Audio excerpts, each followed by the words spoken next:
Rated T for teen.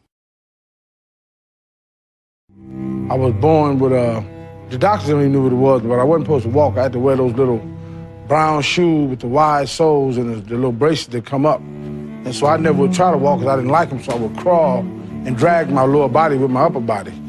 And, you know, kids would tease me, mess with me, and make me cry. And when they come to stop me from crying because they feel bad about what they did, I would trip them and beat them up. And my father would sit on the porch and laugh. Said, that boy gonna be heavyweight champ one day, and be laughing. One day I was riding down the street, and I seen this gym, and I walked in, and then the second I walked in, I fell in love with it. When I was a kid, I used to get my ass kicked. My first competitive fight, I got knocked out. All I remember was the smell of the mats and the sound of my mum's voice screaming in the background. I was born into fighting. As my dad told me, I don't stop hitting them until they stop moving. I was 9 years old. Some little bully kid named Brian picked on me, and ever since then I got into Thai boxing. A couple of months later, I got my revenge. The thing is, I used to get in a lot of fights in school, but I was more of the bully. And I was always the guy beating up people, and that's the reason I started boxing. I got into fighting because my good friend kicked me in the leg and I had to go to hospital. Then when somebody punched me in the face, that's when I knew I wanted to be a fighter. These guys were fighting for nothing. They even had some shows where they had to pay to fight. They'd pay like $75 to get in there and fight and get their teeth knocked out.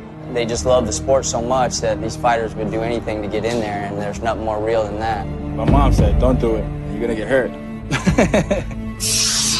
When my family found out that I wanted to be a fighter, at first they were pretty hesitant. But once they saw how passionate I was about it and that I was safe while doing it, they've been fully supportive of it. My mother said, you got to be thankful for the things that you can do. Don't ever be jealous of nobody, but don't forget about what you do well.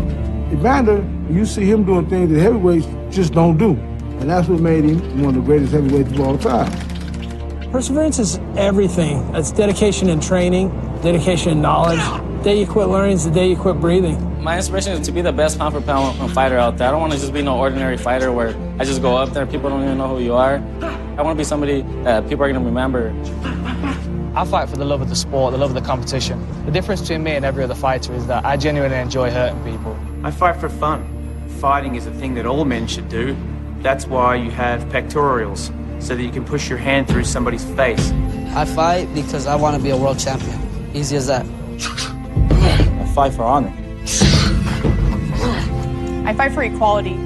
I fight because I was born to fight. I fight for a Japanese word called giri, which is the sense of right and wrong. I fight for all the little kids that people pick on and never thought they would amount to much. I fight for Christ. I fight for my family. I fight for